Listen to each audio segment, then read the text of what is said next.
본 방송에서 제공하는 투자 정보는 투자 판단에 대한 조언입니다. 방송에서 제공하는 주식의 가치, 가격 상승 및 하락에 대해서는 방송사에서 보장하지 않습니다.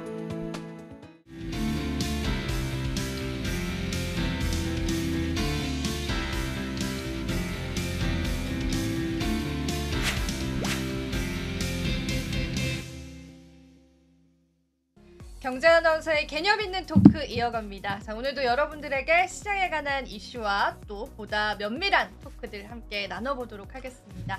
자, 저희 일단 다 같이 한번 인사해볼까요? 여러분 안녕하세요. 네, 안녕하세요. 반갑습니다. 예.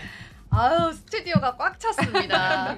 자, 오늘도 저희가 한번 이야기를 나눠볼 건데 오늘은 엔비디아를 주제로 내용을 준비했거든요. 많은 분들이 좀 궁금해하실 것 같아요. 자, 먼저 설명해 주실 분 간략히 좀 소개해 드리면서 저희가 한번 이야기 바로 들어볼게요. 네, 안녕하세요. 최민주입니다. 이제는 누구나 들어봤을 법한 기억이죠. 이 엔비디아에 대해서 이야기를 좀 해드리려고 합니다.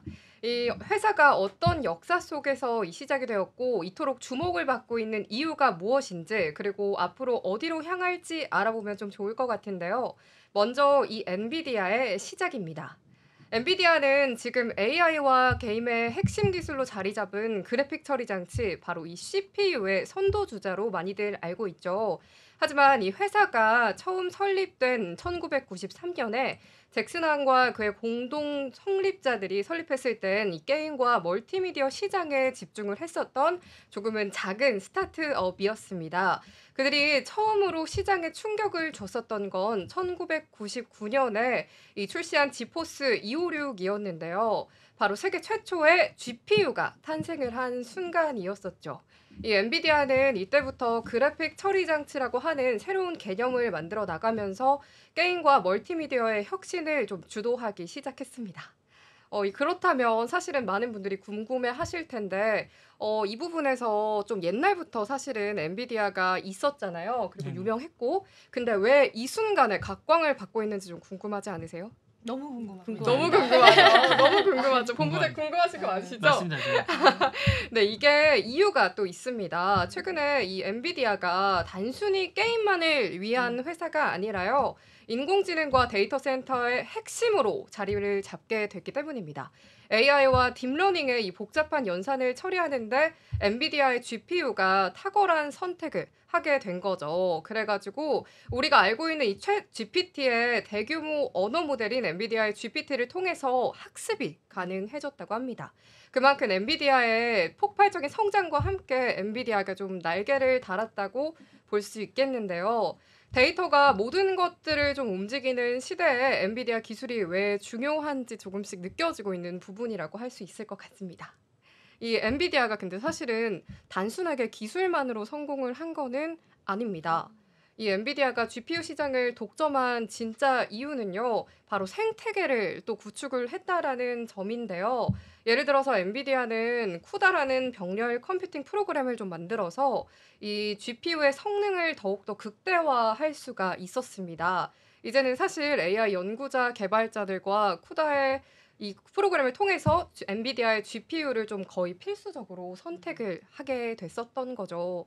그리고 이 단순히 하드웨어에 그치지 않고 소프트웨어, 개발 도구, 그리고 교육 프로그램 등으로 생태계를 좀 넓혀가면서 누구나 쉽게 엔비디아 기술에 접근을 할 수가 있게 됐습니다. AMD나 사실 인텔과 같은 퀄컴이나 그렇죠. 맞아요. 이런 경쟁자들도 있잖아요. 네네. 근데 사실 여기서 AMD와 제공하는 록캠과 같은 플랫폼이 아직은 엔비디아의 쿠다만큼 강력하지 않다라는 평가를 또 받고 있다고 합니다.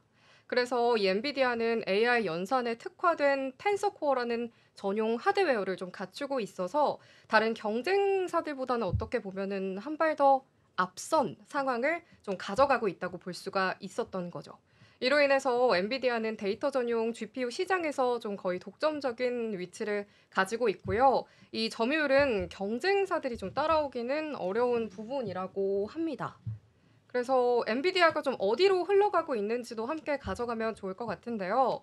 엔비디아가 사실은 이 과거의 영광과 이 단순하게 그냥 이거를 유지해 오는 게 아니라 AI 데이터 분석 그리고 자율주행 등의 미래 핵심 기술에서 조금은 더욱더 강력한 영향을 발휘하고 있습니다. 그래서 기술의 선두주자이자 그리고 생태계 구축자로서 엔비디아가 만들어 나갈 미래가 조금 더 기대된다고 볼 수 있는 상황일 것 같습니다. 오늘 이렇게 엔비디아와 그리고 기술의 혁신에 대해서 그리고 제가 어떻게 우리의 삶을 바꿀 수 있는지 좀 소개를 해드렸는데 이 부분 함께 포인트 잡아가시면 좋을 것 같습니다. 브리핑 해주신 거를 이제 네. 한 줄로 좀 요약을 해보자면 네. 어떻게 시청자분들 이해할 수 있을까요? 사실은 과거에서부터 지금까지의 이 역사적 흐름과 그리고 엔비디아만의 자기만의 가지고 있는 그런 강력한 부분들 그런 것들을 좀 포인트 잡아서 가져가시면 좋을 것 같고요. 어떻게 발전을 해나가고 있고 엔비디아만의 독창적인 부분 그리고 독보적인 부분이 어떤 걸지 함께 좀 짚어가면 좀 좋을 것 같습니다. 시청자분들 뵙게 되는 네. 것 같은데 본인 소개도 좀 같이 드려볼게요. 네, 반갑습니다. 저는 고유림이고요. 오늘 준비한 거는 엔비디아가 GPU를 독점한 이유에 대해서 조금 준비해봤습니다. 엔비디아는 알다시피 GPU 업계에서 독보적인 강자인데요. 미국의 아까 이야기 나눴던 AMD나 인텔도 GPU 제품을 보이고 있지만 중앙 처리 장치인 CPU 시장과 비교하면 영향력은 조금 적다고 합니다. 특히 서버에 탑재되고 있는 GPU의 약 90%가 엔비디아 제품이라고 하는데요. 이 엔비디아가 경쟁사를 따돌리고 GPU 시장을 차지한 데는 정말 여러 요인이 있다고 합니다. 젠슨 황 엔비디아 최고 경영자 우리 CEO의 기술 리더십, 그리고 고성능 GPU 지배력 강화, 다양한 유통 채널 확보, 파트너사와 긴밀한 사업 협력, 고급 인재 영입 등이 있다고 하는데요. 물론 이 GPU 개념을 정립한 오리지널 브랜드 가치가 아무래도 민주 아나운서가 얘기하신 것처럼 정말 컸다고 합니다. 그래서 이 GPU라는 이름에서 알 수 있듯이 그래픽 작업에서 특화된 프로세서인데요. 시스템 반도체 종류이고요. 연산을 한다는 점에서 CPU와 비슷하지만 쓰임은 꽤나 다르다고 합니다. 프로세서에서 코어라는 부분이 있고 GPU는 대량의 중급 코어를 병렬 배치했다고 아까 설명해 주신 것처럼 되어 있습니다. 이를 극대화하는 게 아무래도 게임이다 보니 그 부분에서 구현하는 화려한 그래픽 처리를 위해서 대량의 픽셀이 필요하다고 하는데 이 부분을 엔비디아에서 가능하게 해서 조금 더 탄력을 받지 않았나 싶습니다. 이 정도로 했고요. 또 제가 조사했던 거는 GPU 부분도 있지만 요즘 엔비디아의 이 흐름세를 조금 관심 있게 보고 있었습니다. 아무래도 이제 애플을 제친 엔비디아라고 해서 상승세를 주목한 기사도 있고요. 또 엔비디아에 대해서 테슬라에 밀렸다 하는 두 가지 시점이 있더라고요. 이거에 대해서 다른 분들은 어떻게 생각하시는지 조금 궁금합니다. AI 시장에서는 뭐 엔비디아가 절대 강자고 기본적으로 GPU가 AI 시장에서 연산자를 기본적으로 하는 그런 거고 기본적으로 최근에 했던 블랙엘이 너무나 인기를 끌고 있기 때문에 당분간 엔비디아의 강세는 계속될 것 같고요. 파운드리 시장을 재편하는데 어쨌든 엔비디아가 큰 역할을 했기 때문에 당분간 반도체 시장의 절대 강자고 시장 재편을 하는데 엔비디아가 전체 반도체 시장의 재편을 하는데 제일 큰 역할을 할 것 같아요. 그래서 이제 우리나라나 대만이나 전 세계 시장 재편에 가장 큰 역할을 할 것 같아서 엔비디아 영향력 속에 모두 다 있을 것 같고 향후에 AI 시장을 엔비디아가 이제 좌우할 것 같습니다. 그래서 어쨌거나 이 GPU를 빼고 나서 AI를 할 수 있는 시장이 없기 때문에 그리고 이제 그 외에 이제 이 다음에 있는 이제 블랙웰 다음 시즌 모델도 어쨌든 엔비디아가 나올 거기 때문에 이 다음 모델도 어차피 엔비디아가 하게 되면 이 다음 모델조차도 이제 엔비디아를 따라갈 자가 없기 때문에 또 독점하는. 예, 그쵸. 그래서 이것조차도 이제 뭐 그렇기 때문에 지금 뭐 기술력을 따라갈 데가 없기 때문에 인텔이나 뭐 나머지 거하고는 방향성이 완전히 다르기 때문에 그리고 멜라녹스를 인수한 이후에 기본적으로 엔비디아를 따라갈 데는 없기 때문에 제가 볼 때는 엔비디아가 더 앞으로 계속 잘 나갈 것 같은 생각은 드는데요. 그렇게 해서 우리 엔비디아 하면 또 SK 하이닉스랑 삼성전자 이야기를 이야기 빼놓을 해볼 수가 그쵸. 없잖아요. 네, 맞습니다. 네, 이 부분에 대해서도 이야기하면 좋을 것 같은데 혹시 또 생각하신 분 있으실까요? 뭐 일단 삼성전자는 이제 부분적인 이제 퀄 테스트 통과가 있었고 그쵸. 최근에 그래서 이제 그럼에도 불구하고 뭐 삼성전자 주가에 관한 악재는 이제 계속 거론이 되고 있고 하이닉스는 이제 엔비디아의 상생 관계로 좀 가고 있죠. 그래가지고 엔비디아와 계속되는 뭐 뭐 이러한 HBM4에 관해서도 계속되는 이야기들, 진전 사항들이 나오고 있으니까 엔비디아의 관점으로 봤을 때는 하이닉스가 조금 더 신뢰가 가지 않을까? 그런 생각이 좀 드는데요. 그렇죠. 최근에 이제 삼성전자가 계속 바닥을 찍고 찍는데 그 안에서 호재라고 HBM4가 나왔는데도 극복하지는 못하더라고요. 근데 이제 삼성전자도 HBM4에서 승부수를 둔다고 알고 있습니다. 이 부분에 있어서는 많이 돌파를 해야 될 것 같은데 아무래도 지영 아나운서님 말씀해 주신 것처럼 SK 하이닉스를 이기려면 그 좀 신뢰감을 더 쌓아야 될 것 같네요. 여러분들 생각은 어때요? 잘 될 것 같아요? 잘 할 것 같아요? 사실 마음으로는 삼성전자 주식을 우리 국민주잖아요. 국민주의죠. 네, 저희 네. 아버지도 갖고 계신데 맞아요. 하루빨리 조금 개발이 돼서 조금 더 호재에 힘을 불어줬으면 좋겠습니다. 그나마 엔비디아와 조금 적대할 수 있는 좀 보는 기업이 있나? 기업이 또 있을까요? 아니 대적할 때는 지금 없죠. 지금 아예 없다고 보시나요? 엔비디아를 지금 대적할 때는 없다고 봐요. 엔비디아와 기본적으로 어디가 상생할 수 있을지가 네. 지금 가장 중요한 거고 네. 이제 다만 우리가 이제 삼성전자도 이제 HBM에 관련해서 이제 준비가 많이 되어 있다고 하는데 사실은 얼마 전에 이제 3분기 실적 발표를 하면서 HBM과 관련해서 이제 엔비디아 관련된 어떤 그거를 통과했을지 안 했을지 애매모호하게 얘기를 해서 그 부분에 관해서 저희가 이제 잘 모르겠다. 뭐 언론에서는 통과했다는 것도 있고 그쵸. 통과하지 않았다는 것도 있어서 이제 사실은 이게 정확하게 통과한 건지 안 한 건지 삼성에서 정확하게 발표를 하지 않아서 저희가 잘 모르겠어요. 이걸 통과했으면 다행인데 통과하지 않았으면 또 이게 걱정스러운 부분이 있어서 하이닉스는 분명하게 통과를 한 것 같은데 그 가이드를 근데 이게 HBM 쪽에 통과했으면 좋겠어요. 사실은 그래서 뭐 같이 하이닉스 같이 실적을 냈으면 이제 주가에 반영이 돼서 이제 올라갈 것 같은데 다행히 통과됐으면 이제 HBM4에 통과돼서 같이 갔으면 좋겠는데 이게 통과가 되지 않으면 또 저희가 이제 그다음 주가에 반영이 돼서 떨어질 것 같은데 어쨌든 그럴 정도로 한 기업을 먹여 살리고 죽일 정도로 엔비디아가 지금 아주 핫한 기업이거든요. 그래서 시총도 지금 얼마 전에 3조 6천만 달러를 돌파할 정도로 이게 아주 핫한 기업이라서 시총이 4조 달러를 제일 먼저 돌파할 것 같아요. 제가 볼 때. 그럴 정도로 지금 핫한 기업을 4조 달러, 꿈의 4조 달러를 돌파할 거. 물론 지금 트럼프 정부 때문에 약간 숨을 죽이고 있긴 한데 네. 그럼에도 불구하고 오늘 저기 이제 발표한 거에 따르면 이제 지금 예상 달러를 뭐 160달러로 지금 잡는 데가 있더라고요. 네. 지금 기본적으로 잡는 데가 그럴 정도로 지금 아주 전망을 좋게 보고 있어요. 지금 주식 주당 가격을 그렇게 높게 보는 데도 많이 있더라고요. 그러니까 그럴 정도로 되게 반도체에 대해서 트럼프 정부가 좋지 않게 봄에도 불구하고 엔비디아에 대해서는 되게 좋게 보고 있을 정도로 이제 되게 전망을 좋게 보고 있습니다. 그래서 어쨌든 뭐 매그니피션트 7 중에서는 가장 전망이 좋은 기업 같아요. 제가 볼 때. 그래서 GPU 하여튼 이게 영업이익률도 77%나 된대요. 그럴 네. 정도로 이게 괜찮은 수익 모델이기 때문에 어쨌든 괜찮은 기업 같습니다. 그래서 전반적으로 제가 볼 때는 GPU가 본인도 이렇게 젠스당 자체도 GPU가 이렇게 잘 나갈 줄 몰랐을 거예요. 그리고 이렇게 쓰일지도 몰랐을 거예요. AI 쓰일 줄 몰랐을 거예요. 제가 볼 때 이게 원래 이제 이게 게임용 이쪽으로 쓰일 줄 알았지 아, AI 네, 쪽에 네, 쓰일 줄 네. 몰랐을 것 같아요. 맞아요. 처음에 저희가 이제 그 예전에 그 GPU 기업도 있었던 것 같거든요. 제가 이제 컴퓨터 그래픽을 쓸 때 옛날에 엔비디아 말고도 GPU를 썼던 것 같거든요. 제가 초창기에 컴퓨터 썼을 때. 근데 그 그룹이 다 없어졌거든요. 지금.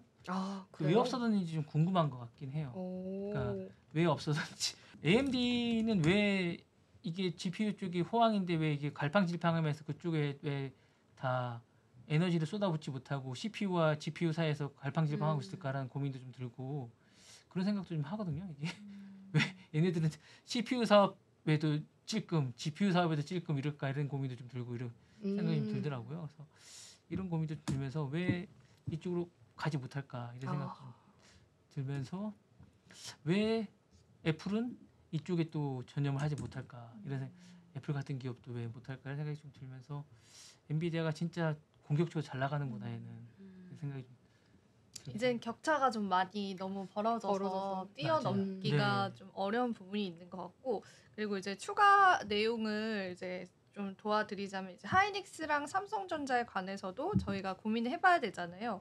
이제 얼마 전에 이제 블룸버그에 있는 애널리스트가 블룸버그 인텔리전스 애널리스트에 따르면은 SK 하이닉스의 생산 물량이 내년까지 완판이 되어 있는 상태이기 때문에 사실상 삼성전자가 SK 하이닉스를 따라잡는 건 내년에도 어려울 것이다라고 내다봤어요. 네, 그래서 네, 네. 2025년도까지는 아마 따라잡기 어려울 거고 앞으로 한 1년 동안은 HBM 부문에 관해서는 하이닉스가 우위를 선점을 할 것이다. 그렇게 좀 보고 있는 상황인데 일단 삼성전자는 지난 3분기 컨콜에서는 본인들이 구체적으로 이 HBM4에 관한 개발 로드맵을 발표를 하기는 했습니다. 그래서 내년 하반기까지 그 이제 개발을 끝내고 양산에 돌입을 하겠다라는 건데 지금 SK 하이닉스는 지금 최태원 회장이 빨리 달라고 이제 젠슨하이 그랬다라고 해서 이미 뭐 이렇게 네, 추진 네. 중인 상황이기도 하고 그래서 근데 이제 삼성전자는 우리는 내년 하반기까지 만들겠다라고 하니까 아직 시간이 그래도 네. 좀 남아 있는 상황이잖아요. 그래서 그 삼성전자 측에서 내다보는 그 시기도 사실은 그렇게 빠르지는 않은데 이것도 맞추지 못할 것이다. 이런 또 시장에 뭐라 그러지 이제는 신뢰가 조금 떨어진 부분들이 없지 않아 있으니까 이제 그런 부분들이 있는 것 같아서 하이닉스와의 격차는 이제 더욱더 커질 것 같고 해외에 있는 IB들도 하이닉스와 삼성전자의 HBM 시장 경쟁력에 관해서는 역시나 SK 하이닉스 쪽에 훨씬 더 좋은 전망들을 지금은 내놓고 있다라고 보고 있습니다. 그래서 뭐 이런 부분들도 국내 기업으로 놓고 봤을 때는 해결을 해봐야 될 부분일 거고 그만큼 HBM이 굉장히 중요한 그건 맞는 것 같아요. 반도체 중에서도. HBM이 중요하다고 생각하시나요? 일단 한국 입장에서는 이 HBM 덕분에 SK 하이닉스, 삼성전자가 우리나라 주식을 좀 이끌고 있지 않나 해서 주기도 그런 면이 하고요. 있었죠. 그쵸, 맞아요. 그리고 이제 엔비디아 입장에서도 SK 하이닉스가 그 납품하는데 1위를 선점하다 보니까 서로 상생하는 그런 좋은 관계가 아닌가라는 생각이 조금 들더라고요. 맞아요. 네.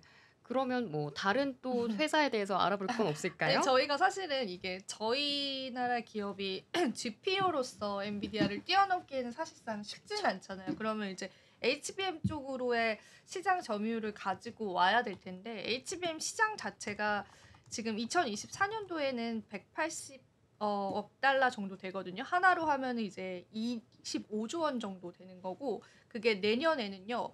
2배 이상 성장을 해요. 66조 원까지 성장을 할 거라고 보고 있어요. AI 시대가 도래하면서 HBM에 관한 수요도 엄청 많이 늘어나는 거죠. 그래서 이쪽 시장은 계속 성장을 당분간 할 거기 때문에 국내 기업이 점유율을 가져가는 건 좋은 것 같고 또 굉장히 다행인 건 이제 올해만 지금까지 놓고 봤을 때 3분기까지 놓고 봤을 때 HBM에 관한 시장 점유율이 하이닉스가 52.5%를 가져가고 그러니까 전체 시장에서 그리고 삼성전자가 42.4%를 가져가고 있고요. 근데 이게 변동이 있을 수는 있습니다. 지금 양산에 조금 차질이 생겼기 때문에 그리고 마이크론이 5.1%의 비율이라고 해요. 그래서 HBM 시장 자체만큼은 국내 기업이 90% 이상을 사실은 점유를 하고 있는 거죠. 그래서 이거를 마이크론에게도 내어주지 않게끔 하는 전략들도 국가적인 차원에서도 굉장히 중요할 것 같아요. 물론 하이닉스와 삼성전자 경쟁 구도이긴 하지만 우리가 한국이라는 나라를 놓고 봤을 때는 HBM에 관한 시장 경쟁력들과 점유율을